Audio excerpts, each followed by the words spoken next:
எல்லாருக்கும் வணக்கம். இந்த விளக்க உரைக்கு உங்களை ரொம்பவே உற்சாகமா வரவேற்கிறேன். இன்னைக்கு நாம பார்க்க போற விஷயம் நிஜமாவே ரொம்ப சுவாரஸ்யமானது. ஒரு சின்ன எறும்பு அப்புறம் ஒரு பறவை. இந்த கதை எப்படி ஒட்டுமொத்த மனித குலத்துக்கே ஒரு மாபெரும் தத்துவத்தை போதிக்குது அப்படிங்கறத தான் நம்ம அலச போறோம். சொல்லப்போனா இது ஏதோ குழந்தைகளுக்கான சாதாரண கதை கிடையாதுங்க. நம்ம திருக்குறள்ல புதைஞ்சிருக்கிற ஆழமான அறிவாண்மையை விளக்குற ஒரு அற்புதமான சான்று. வாங்க நேரா விஷயத்துக்குள்ள போலாம். இப்போ ஆரம்பத்திலே உங்ககிட்ட ஒரு கேள்வி கேட்கிறேன். ஒரு சின்ன உயிரினம் செய்யற ரொம்ப சாதாரண ஒரு உதவி ஒரு மிகப்பெரிய உதவியை விட சிறந்ததா இருக்க முடியுமா? கொஞ்சம் யோசிச்சு பாருங்களேன். நாம பெரும்பாலும் ஒரு உதவியோட மதிப்பை அதோட அளவை வச்சோ இல்லைன்னா அதை செஞ்சவங்களோட உருவத்தை வச்சோம் தான் எடை போடுவோம் இல்லையா? ஆனா உண்மையிலேயே ஒரு செயலோட அளவுக்கும் அதை ஏற்படுத்துற தாக்கத்துக்கும் ஏதாவது சம்மந்தம் இருக்கா? இந்த கேள்விக்கான விடையை தேடிதான் இன்னைக்கு நாம பயணிக்க போறோம். சரி, நம்ம கதையோட முதல் பகுதிக்கு வருவோம். எறும்பை காப்பாற்றும் பறவை. இந்த காட்சி ரொம்ப வேகமா நடக்குது. கற்பனை செஞ்சு பாருங்க. எதிர்பாராத விதமா தண்ணில விழுந்து தத்தளிக்குது ஒரு சின்ன எறும்பு. அதோட உயிருக்கே மிகப்பெரிய ஆபத்து. அந்த நேரத்துல மரக்கிளையில இருக்கிற ஒரு பறவை இத பாக்குது. கொஞ்சம் கூட தயங்கவே இல்லைங்க. உடனே ஒரு மர இலைய கொய்து தண்ணியில போடுது. அந்த இலையில ஏறி எறும்பு தன்னோட உயிரை காப்பாத்திக்குது. இங்கதான் நம்ம கவனிக்க வேண்டிய ஒரு ரொம்ப முக்கியமான விஷயம் இருக்கு. அந்த பறவை இந்த உதவியை எந்த ஒரு சுயநலத்துக்காகவும் செய்யல. இப்போ நான் உன்னை காப்பாத்துறேன், நாளைக்கு நீ எனக்கு ஏதாவது செய் அப்படின்னு அந்த பறவை எறும்பு கிட்ட எந்த டீலும் பேசல. எந்த ஒரு பலனையும் எதிர்பார்க்காம தன்னிச்சையா செஞ்ச உதவி அது. இந்த எதிர்பார்ப்பு இல்லாத உதவி தான் நம்ம ஒட்டுமொத்த விளக்க உரையோட அடிப்படை கருப்பொருள். அடுத்து பகுதி 2. எறும்பின் சரியான நேரத்து நன்றி உணர்வு. திடீர்னு பாத்தீங்கன்னா கதையில ஒரு பெரிய திருப்பம். அந்த பறவை இப்போ இருமுனை தாக்குதல்ல சிக்கி இருக்கு. கீழே ஒரு வேடன் தன் நம்பால அந்த பறவையை வீழ்த்த குறிவைக்கிறான். மேல ஒரு கொடிய கழுகு வட்டமிடுது. தப்பிக்கவே வழி இல்ல அப்படிங்கிற நிலைமை.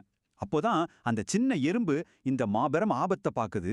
சற்றும் தாமதிக்காம நேரா ஓடிப்போய் வேடனோட கால்ல நறுக்குன்னு ஒரு கடி கடிக்குது. வழியால வேடனோட குறி தவறுது. பறவை தப்பிக்குது. அந்த கழுகோட திட்டமும் முறியடிக்கப்படுது. இந்த இடத்துல கொஞ்சம் யோசிப்போம்.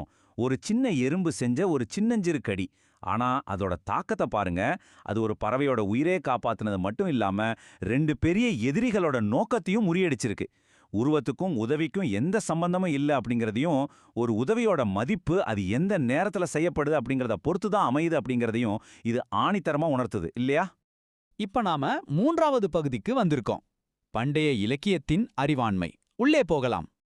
இந்த கருத்தை நம்ம திருவள்ளுவர் எவ்வளவு அழகா சொல்றார் கேளுங்க.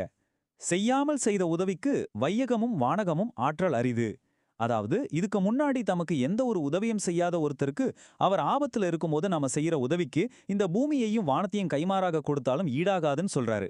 அந்த பறவை எறும்புக்கு செஞ்சது கண்டிப்பா அது போல ஒரு உன்னதமான உதவிதான்.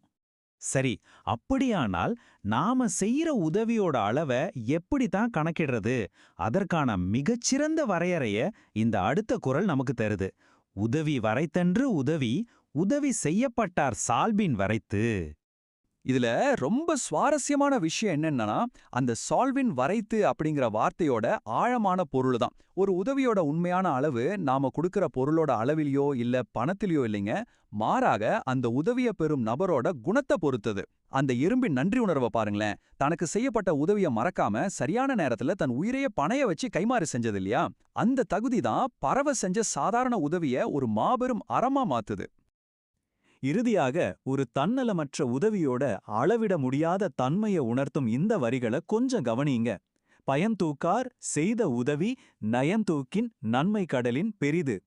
நான் இதை செஞ்சா எனக்கு என்ன கிடைக்கும் அப்படின்னு எந்த ஒரு பலனையும் எதிர்பார்க்காம நம்ம செய்யற ஒரு சின்ன உதவி கூட அதோட நன்மையை ஆராய்ந்து பார்த்தோம்னா அது இந்த உலகத்துல இருக்கிற மாபெரும் கடலை விட பெரியது. அந்த பறவை போட்டது ஒரு சின்ன இலை தான், ஆனா அதோட நன்மை கடலை விட பெரியது அப்படிங்கறத அந்த எறும்பு நிரூபிச்சிடுச்சு. சரி, பகுதி 4. இன்றைய காலத்திற்கான பாடம். இத பற்றி பார்க்கலாம். இந்த கதையை நாம அடுத்த தலைமுறைக்கு கொண்டு செல்வதன் மூலமா அவங்க கிட்ட நன்றி உணர்வையும் தன்னிச்சையா உதவுற மனப்பான்மையும் வளர்க்கிறோம். குறிப்பா குழந்தைகளுக்கு மற்றவர்களோட துன்பத்தை புரிஞ்சுக்கிற பச்சாதாபத்தை கத்துக் கொடுக்கிறோம். எல்லாவற்றுக்கும் மேலாக நாம ரொம்ப சின்னவங்க, நம்மால என்ன பெரிய விஷயத்தை செய்திட முடியும் அப்படிங்கிற தாழ்வு மனப்பான்மையை உடைச்சு உருவமோ தகுதியோ முக்கியம் இல்ல, யார் நினைச்சாலும் சமூகத்துல ஒரு நல்ல மாற்றத்தை ஏற்படுத்த முடியுங்கிற நம்பிக்கையை விதைக்கிறோம். ஒரு வலிமையான சமூகத்தை உருவாக்க இது ரொம்பவே அவசியமான ஒண்ணு. இப்போ விளக்க உரையோட முடிவுக்கு வந்துட்டோம். உங்களுக்கான ஒரு சின்ன சவால்.